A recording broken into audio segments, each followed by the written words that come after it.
Hello, and welcome to another episode of Fractional Futures, where in this season we're exploring how fractional CMOs can help SMEs and portfolio companies accelerate growth and maximize enterprise value. Today, we're going to be diving into the world of data driven decision making in marketing.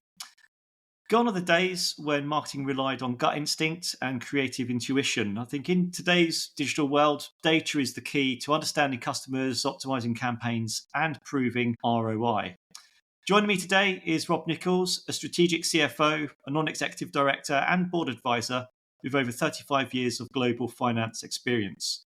Rob specialises in profit maximisation and value creation, and today he'll be sharing his insights on why marketing must move beyond vanity metrics and why predictive analytics is essential for long-term success. Hi Rob, how are you?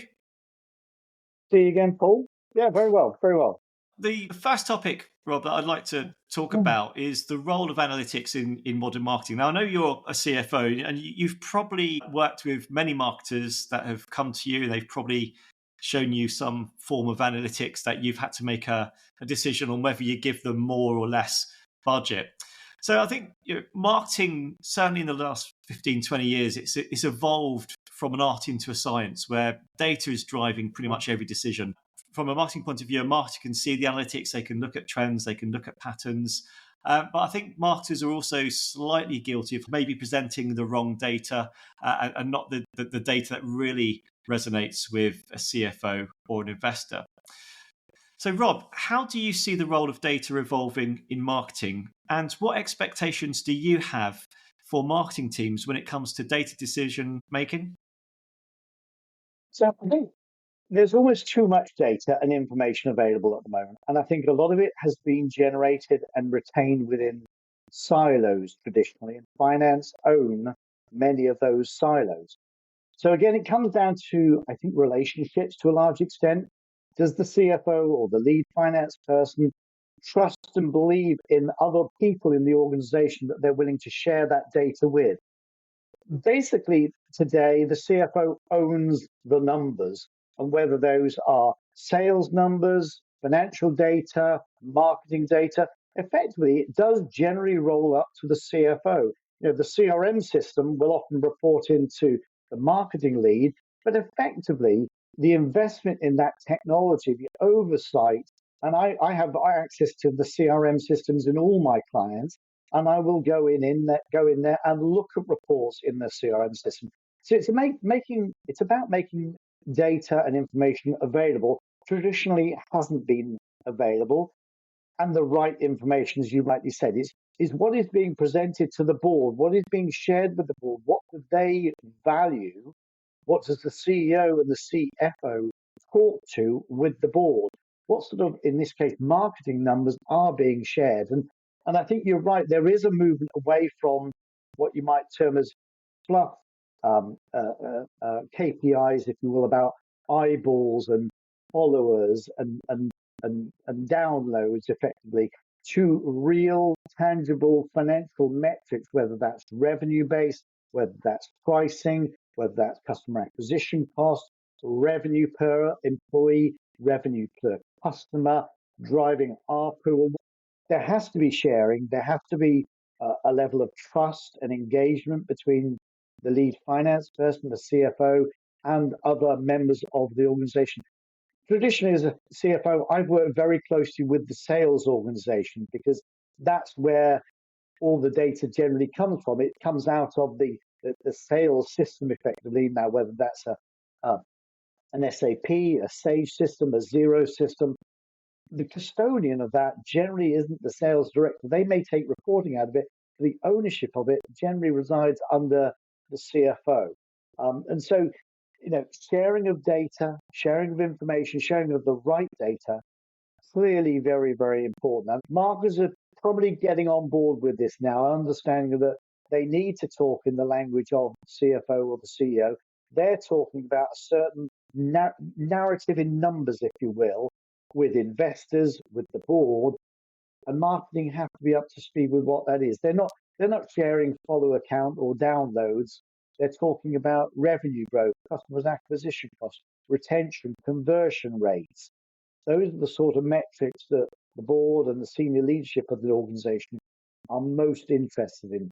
I want to see what our monthly and quarterly sales conversion rate is.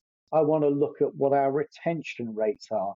I want to look at average revenue per customer, average revenue, per product or per location. I want to look at the profitability of, if we've got 6 locations, I want to look at the profitability of each one of those locations. I'm not really interested in eyeballs or downloads or likes because they're not going to drive decisions. You have to focus, at least in my world, on data and information that drives decisions.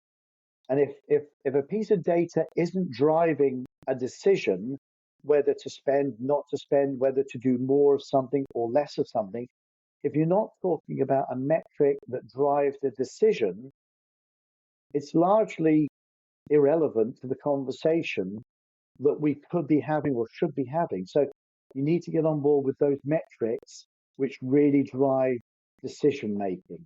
And those are generally metrics around client numbers, conversions, retention, sales, revenue, traction, margins, profitability.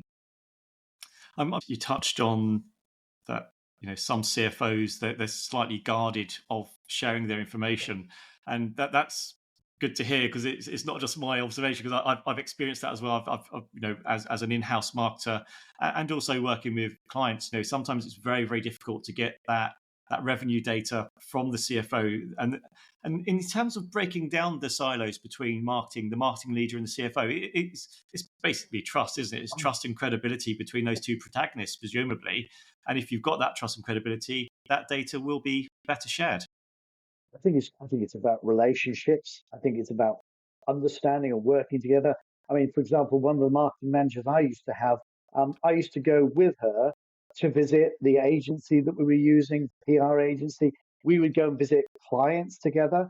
So I, as the CFO, would be with the marketing person. So it was often a team approach. There would be 3 of us: the CEO, the managing director of the business unit, myself, and the marketing director.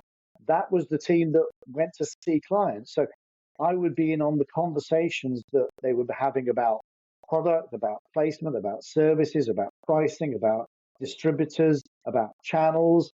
And I would contribute to that conversation. And I think if you're involving the CFO or the lead finance person in those discussions, I think that creates a level of trust and validation, and that you're building a relationship.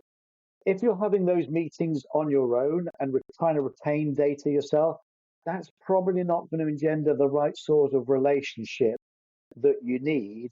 And it has to be reciprocal both ways. If you're holding on to your marketing data and I'm going to hold on to my finance data, my revenue data, it's about sharing, isn't it? Yeah. And it's about trust, as you rightly say. Absolutely. And it's nice that you mentioned about involving the CFO in various marketing activities. I've recently started working with a client, and there's been a marketing reset across the organization. And one of the things I'm doing with their CFO is involving them in the actual campaign building process. Saying, these are the campaigns, that marketing can build. What numbers, what metrics are you expecting out of this campaign that we can measure? And he's been very open and honest about what his expectations are. And he started sharing information about revenue and where there's potential black holes in the future and where it's good at the moment. And having that visibility really does help the marketing leader or the marketing team understand that bigger picture. And so when we're building campaigns, we're not building campaigns just for the sake of building a campaign. There is a real commercial need behind it. I think there's an interesting one around the timeline to a lot of these things. The expectation that marketing or the CEO may have is that you're going to flick a switch and you're going to get results. I think with the finance person, you're going to find that the timeline is often longer. It's next quarter. It's the second half of this year. It's maybe next year. And that's where it goes to investment in the brand and the relationships, is that we're not looking for a spike in client retention next month or a spike in client conversions next quarter kind of thing. There is an understanding of these things take time. And that comes from, again, building a relationship and establishing trust. an understanding, and the CFO works on a longer term basis. I'm going to look at trends. I'm going to look at this first quarter in 2025, compare it to this first quarter in 2024. So I work on a longer timeline than perhaps the marketing perspective might look at. They might look at a 30, 60, 90-day timeline or a funnel that works over that period. I'm going to be looking at a longer timeline as well. So I think time is continuum you need to be cognizant of as well. Yeah, and that probably is a good point to jump into the next topic. And I know you mentioned in that last piece there a few of the marketing metrics that you'd expect as a CFO to be tracked and which resonate most with you. And I know, Rob, you know that not all marketing metrics are created equal. Yes, there's lots of vanity metrics out there, impressions, eyeballs on your content, stuff like that, which is great for telling a story around, is our content strategy generating enough awareness? Are we getting more eyes on our content? But eyes on content doesn't mean or necessarily convert into new clients and pound signs on the bottom line. So I want to break down the metrics that really matter the most to the board, to investors, to the CFO, and how marketing can use them to prove their impact. Because I think marketing is in a place right now where marketing leaders are having to prove their value. And I think getting the right focus on the right metrics is probably a good way to overcoming that.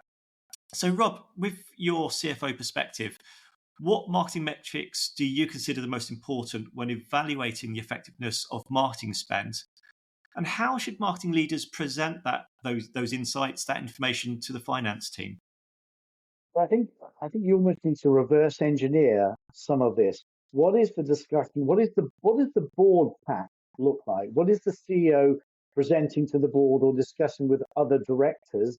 What is the CFO presenting to the management team or the board, and certainly to any non-execs or any external investors, and kind of reverse engineer that back, because they're not sharing followers or eyeballs. They are most definitely sharing pricing data, customer data, customer retention data, conversion rates. So I think a good starting point is to reverse engineer what is being presented in a place where decisions are being made. And that's generally the C-suite or the board. Maybe that board might be a couple of external directors. It might be 2, 3 external directors. What is being presented there, and reverse engineer that back to what is required, because it really is not eyeballs, blogs, followers, likes, and so forth. It's not those metrics. And I think to my mind, one of the things I focus on intensely is margins, is gross margin. What dollars have I got left after I strip away the cost of delivering that revenue? 100 is revenue, strip away costs of 70 to deliver that revenue. My gross margin is 30. That's the number that I'm really, really focused on, because that's the number that's going to drive value in the business. And that's the number that an awful lot of decisions are going to be made on. Are our margins expanding? Are they stable? And if they're contracting, what are we doing to arrest that compression of margin? Is it our clients are turning over? Are we not retaining our clients? Is our pricing weak? Is our market positioning weak? What numbers are we presenting? And that might be it depends on the industry. It depends on the type of business. If you're a hotel business, you're looking at occupancy. You're looking at revenue per room or revenue per key. And that might be the case for a hospitality. It's like, how many tables are we serving? What is the average ticket per table? And those are the sort of numbers you've got to be cognizant of. And there has to be, in the board's view and the CEO and the CFO's view, there has to be growth in those numbers. Stable isn't really going to cut it today. Equally, I'm a big believer in pricing as well. Taking pricing. Pricing determines where the business is going to be 6 to 9 months' time, if you will. If you're taking pricing, expanding margins, and your revenues are maintaining alignment, your business is going to be scaling and growing. So pricing is a big part of it as well. I would encourage marketers to look at pricing very intently. Look at customer retention intently. Look at customer conversions intensely. Those are the sort of numbers that are going to drive decisions, which the marketing lead may or may not be party to. They might well be party to, but you have to try to drive the decision that you want. So if you say to me that we can take pricing on product A, B, and C, but we should retain pricing as it is for product D, I will likely listen to that conversation if I can see that revenue generation is going to come from that, margin expansion is potentially going to come from that. There's going to be profitability out of that as well. And maybe we need to recognize that maybe our product portfolio perhaps is too wide. I work with a client at the moment, they've got something like 4,000 products in the portfolio. It's way too many. They probably only turn over a couple of hundred of those. So we can prune back and maybe outsource the delivery of those other products and focus in on those maybe 300 to 500 products that really drive 80 to 90% of the revenue. So I would focus in on those sort of metrics is, where are we getting our revenue from? Is it the 80-20, 20% of our portfolio or our clients are likely driving 60 to 80% of the revenue and the margin. So looking tensely at client numbers, product portfolio. I'm a big believer in trimming down portfolios. If a business isn't making money, get out of it. And the C-suite, the board, is about capital allocation. I think we've talked about this before. Is I'm not going to allocate more capital to a business that is barely breaking even, unless I can see the long term that there's the growth trajectory. The business is going to turn over 3 or 4 times what it is doing today. That's fine, but you need to have that on the table. You need to have visibility of that. Yeah, you're absolutely right. And I think certainly a lot of the KPIs that I've presented across my career, it's all about customer acquisition cost. How much does it cost the business to get new customers versus retain? Customer lifetime value, how much money are we earning per customer and how long are we retaining them for? There's an interesting metric as well. I don't know if you use this one often. If you use this one, Rob, is the LTV to CAC ratio.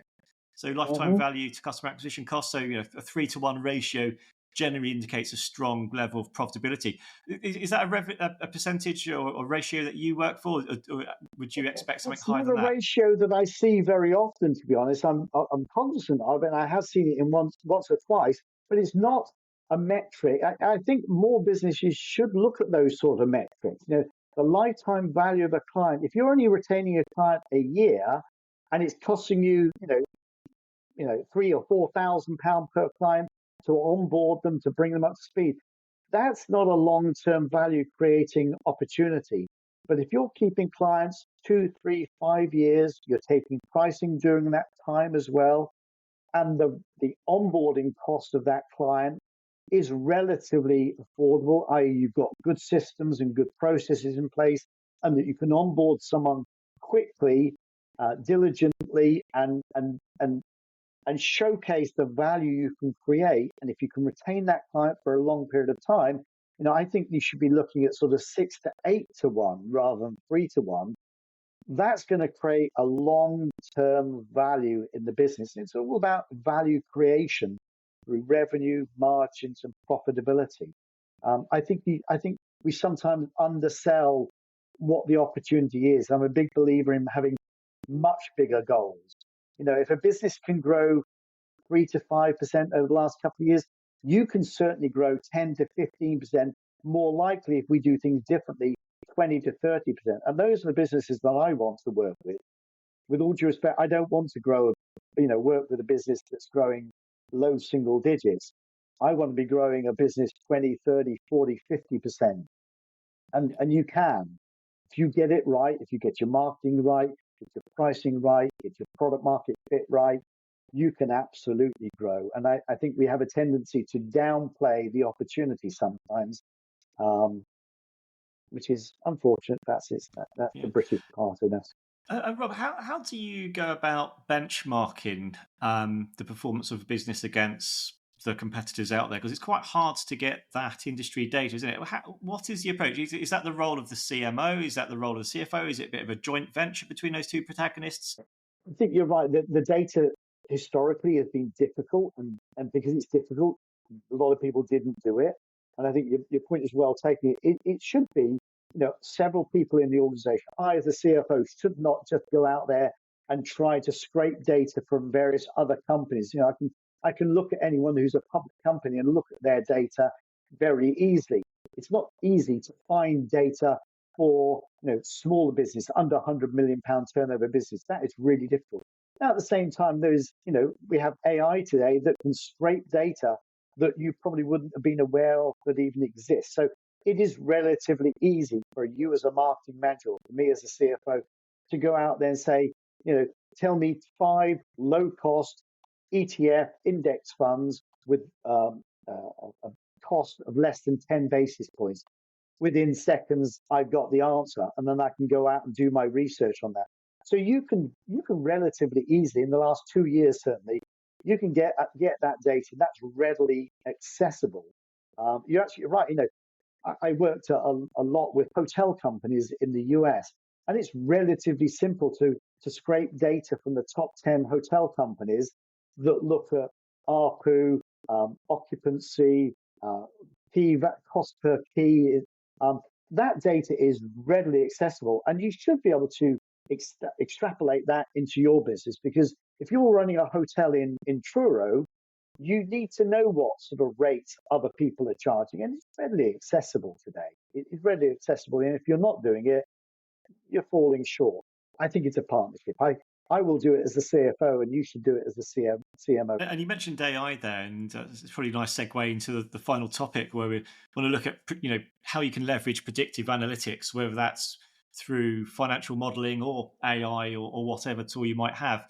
So predictive analytics, AI, is changing the game. It's allowing businesses to anticipate customer needs and stay ahead of market trends. To maximise its impact, marketing and finance, they do need to align on shared data insights. And again, it's important that two protagonists, CMO, CFO, they share data. They don't hold it in silos. So how can the finance and marketing teams collaborate to leverage predictive analytics in the business planning process?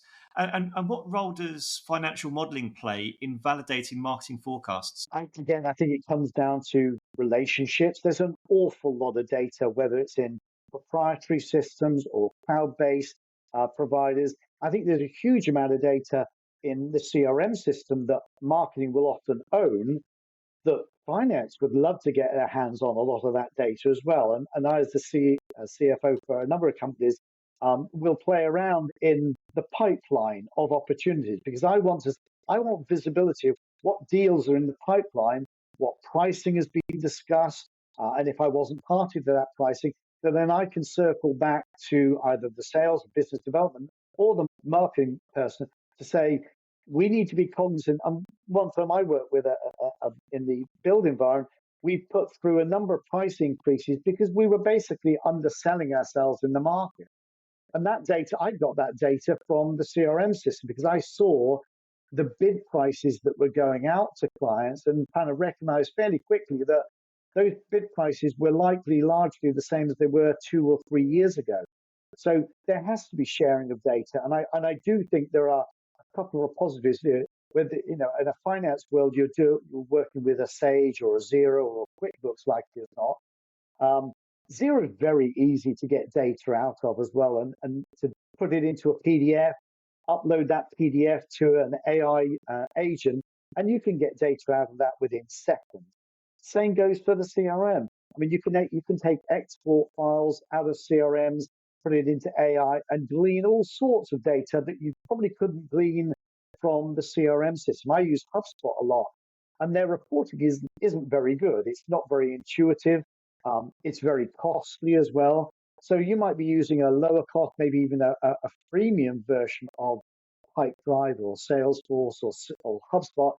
If you export those files, whether it's a CSV file, into an AI agent, you'll often glean more information quicker, of more value, than you could out of the reporting systems out of Xero or HubSpot sometimes. So it's kind of an irony that some of these systems, these proprietary systems like Salesforce, HubSpot, Pipedrive, um, are actually being undermined by the value that you can extract through AI. I mean, they're all adopting AI um, tools within their functionality. I use AI a lot on zero reporting to look at trends, to pull out data, and that's very insightful. And that's still in its early stages with a lot of companies.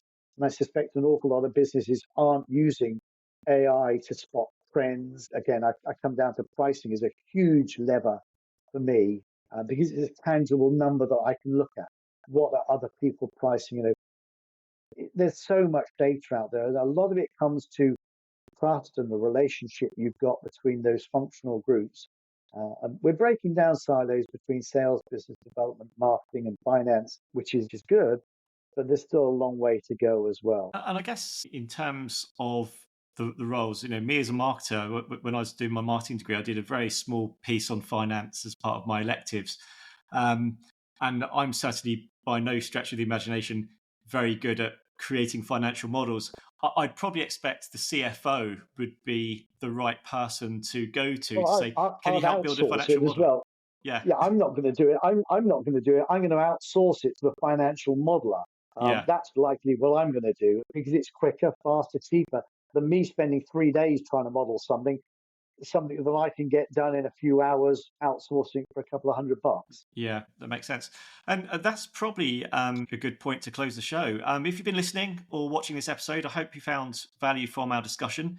In the next episode, Rob joins me again, and we'll be discussing how brand equity can be transformed into enterprise value. So stay tuned for that one. Rob, thank you again for giving up your time today to do this episode. And thank you for sharing your perspectives. I really enjoyed the show and listening to your insights, and I very much look forward to the next episode. Good stuff. Appreciate it, Paul.